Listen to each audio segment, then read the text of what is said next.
আপনি ফজরের নামাজ না পড়ে আপনার ছেলে ঘুমায়, আপনি মেনে নিলেন কিভাবে? আপনার মেয়ে 14 বছরের যুবতী সুন্দরী মেয়েটা এতটা টাইট কাপড় পরে, 8-7 কাপড় পরে, এতগুলো পাউডার সুনু ফেয়ার এন্ড লাভলি লাগাইয়া এবুড়ি বাইরে যায়, আমনে মা তাকাইয়া রইছেন, আমনে যে মাতেন না যে জি কারে দেখাইতে যাও? হ্যাঁ, তোমারে যারা দেখবে দুই রাস্তার দুই পাশে, তারা মুত্তা ফানি লয়নি জিঙ্গাও গিয়া পেশাব করে ফানি লয়নি। রাক্ষসের মতো যারা হা করে তাকিয়ে দেখে রাস্তার বেপর্দা বোনকে, ওই অপদার্থ, ওই অসভ্য, তাকে দেখার জন্য আপনি আপনার সামনে দিয়ে আপনার মেয়ে বেপর্দা বেহায়া বের হলো, আপনি মা না? আপনি বাবা না? আপনি আপনার সন্তান চিনেন না? আস্তাগফিরুল্লাহ। এক মানুষের জীবনের সবচেয়ে বড় সম্পদ তার স্ত্রী সন্তান, নাকি সোফা? কথা কন, আরে বলেন না, সবাই বলেন। এক মানুষের জীবনের সবচেয়ে বড় অর্জন বিল্ডিং নাকি স্ত্রী সন্তান? তো তাহলে আপনি বিল্ডিং এর মধ্যে ডিজাইন করতে করতে ডিজাইনের রগ রেশা উঠে গেছেন, কিতা ঘটনা কিতা?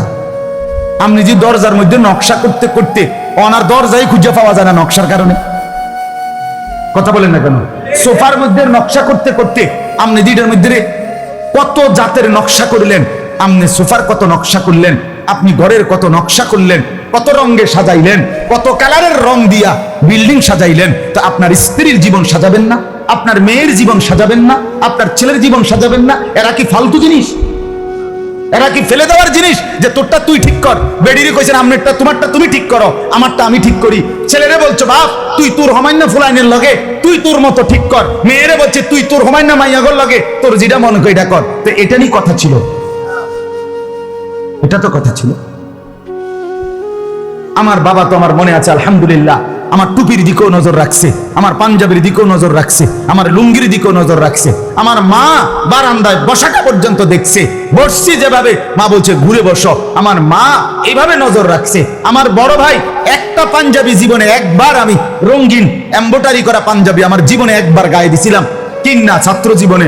আমার ভাই প্রথম দেখেই ডাক দিয়া ইনা টাইনা সিরা টুকরা টুকরা করে ফেলাই দিছে। সন্তানকে গে করবে? সমবয়সী বন্ধুরা কথা বলেন না কেন? ছেলেটা তার সামান্য বন্ধুর লোকে মিললেনি চরিত্রবান হবে, মেয়েটা বুঝিয়ে তার সামান্য মাইয়াগর লোকে একটা চরিত্রবান হবে। হ্যাঁ, বেডি বুঝিয়ে হে ঘরের বাবির লইয়া অটো দিয়া মার্কেটে যায় আইয়ে এ বুড়ির লগে নিয়ে বুড়ি রাবে অবশ্যই হইব। কথা বলেন, আমার কথা নয় তো আমারে ফিরে দেয়, আমার কথা আমাকে ফেরত দেন যদি বুঝি না। আমার বাপ জিন্দেগি নষ্ট করেন না, স্লোগান দিলে হবে না, জীবন সাজাইতে হবে। জীবন সাজাই দুশ্মন আমাদেরকে নিয়ে পুতুল খেলছে, পুতুল খেলছে। সারা পৃথিবী 57টি মুসলিম রাষ্ট্র, 250 কোটি মুসলমান, আর ইয়াহুদি 2 কোটিও নেই। ইহুদিদের সংখ্যা 2 কোটিও নেই, জানেন এটা? ইহুদি কি 200 কোটি? ইহুদি কি 100 কোটি? 2 কোটিও না বেটা।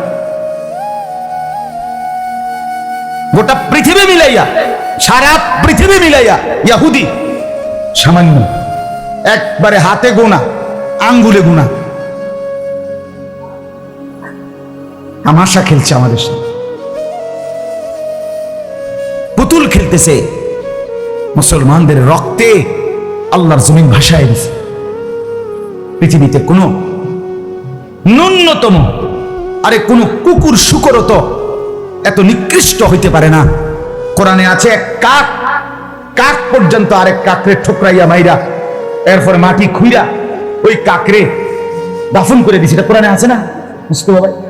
আর এই নির্মম পশুরা হাসপাতালে চিকিৎসাধীন ফিলিস্তিনের মধ্যে মুসলমান, নির্যাতিত মুসলমান, মজলুম মুসলমান চিকিৎসাধীন হসপিটালের উপরে বিমান হামলা করে, বোমা হামলা করে একই হসপিটালে 500 মুসলমানকে শহীদ করে দিয়েছে। গতকাল আপনি বলেন নির্মমতার কতটা নিচে নেমে গেছে, পাষণ্ডতার কতটা সীমা ছাড়াই গেছে। যুবক বন্ধু, কার মতো চুল বানাইলাম? হ্যাঁ, কার মতো? খোঁজ নাও, আজকে খোঁজ নাও। আমি চ্যালেঞ্জ করলাম, এই চুল ইহুদিদের চুল। আমি বলি এই চুল ইহুদিদের চুল। পৃথিবীর সমস্ত দুষ্টামি, পৃথিবীর সমস্ত অসৎ কাজ, পৃথিবীর সমস্ত দুর্বিসন্ধি, পৃথিবীর সমস্ত গ্যাঞ্জাম, পৃথিবীর সমস্ত মারামারি, আন্তর্জাতিক বিশ্বের সমস্ত অস্থিরতা, এই সবটা এই বেঈমান ইহুদিদের তৈরি। এমন কোনো অন্যায় নাই, এমন কোনো অপরাধ নাই এরা হেরা করে না। সমস্ত দুষ্ট বুদ্ধির হেড অফিস, হেডকোয়ার্টার ইহুদিদের মাথা। শয়তানির সমস্ত হেড অফিস। বিশ্বাস করেন না, আপনি ইতিহাস, আপনি ইতিহাস নেটে সার্চ দিয়ে পড়েন, ইহুদি জাতির ইতিহাস ওই নেটের পড়েন, আপনি পড়েন দেখুন পড়বেন কার বার্তা কি। এই কোরআন আমি পড়ছি, আয়াতের তর্জমা বলবো এক্ষুনি। এই কোরআনুল কারীমের মধ্যে আদম আলাইহিস সালাম থেকে নিয়ে ঈসা নবী, আমাদের নবীর আগ পর্যন্ত এই পিছনের যত জাতি, আল্লাহ তাআলা এই পুরাটা আদম থেকে ঈসা আমাদের নবীর আগ পর্যন্ত পৃথিবীর ইতিহাসের পুরাটা সময় আল্লাহ তাআলা এই কোরআনে সংক্ষিপ্ত আকারে টেনে আনছে। সুবহানাল্লাহ। কোরআন রিভিউ দেখাইছে কিসের পিছনে? রিভিউ নি কয় ভাই, মানে পিছনের তারে টাইম না আবার দেখা করব নাকি?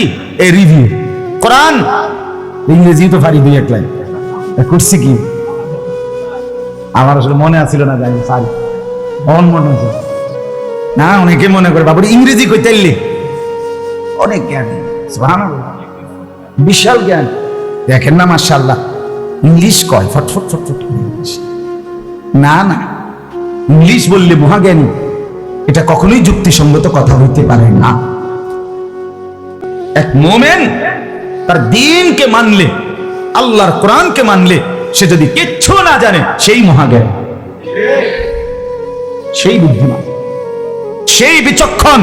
আল্লাহ কোরআনে বলছে বিচক্ষণ কে? উলুল আলবাব। মেরে মোহতারাম, এই অনার্স আর এই মাস্টার্স, এই ডক্টরেট আর এই এমফিল, এই পিএইচডি, এটা দুনিয়ার ভাষায় মহাজ্ঞানী হইতে পারে, কিন্তু কোরআনের ভাষায় আল্লাহর কসম, সূরা আলে ইমরানের মধ্যে আছে মহাজ্ঞানী কারা, বুদ্ধিমান কারা, বিবেকবান কারা, বিচক্ষণ কারা। আল্লাহ বলছে তিনটা সিফাত আছে যার মধ্যে, সে হলো বুদ্ধিমান, সে হলো বিবেকবান, সে হলো মহাজ্ঞানী, সে বিচক্ষণ। কয়টা গুণ? এক, আল্লাযীনা ইয়াযকুরুনাল্লাহা কিয়ামান ওয়া কুউদান ওয়া আলা জুনুবিহিম। এক নাম্বার হলো দাঁড়িয়ে বসে শুয়ে সব অবস্থায় যে আল্লাহকে স্মরণ করে। জিকির, জিকির। এক নম্বর কি? জিক্র। এই আগের শব্দ হলো আয়াতিল উলিল আলবাব। আল্লাহ বলেন বিচক্ষণ, বিবেকবান কারা? জিকির করে যারা, কখন কখন, সবক্ষণ, সর্বক্ষণ, দাঁড়িয়ে বসে শুয়ে সব অবস্থায় যারা কাকে স্মরণ করে। ওয়ায়াতাফাক্কারুনা ফি খালকিস সামাওয়াতি ওয়াল আরদ। দুই নাম্বার হলো আল্লাহর সৃষ্টি আসমান ও জমিন, কায়নাত নিয়ে যারা 24 ঘন্টা ফিকির করে।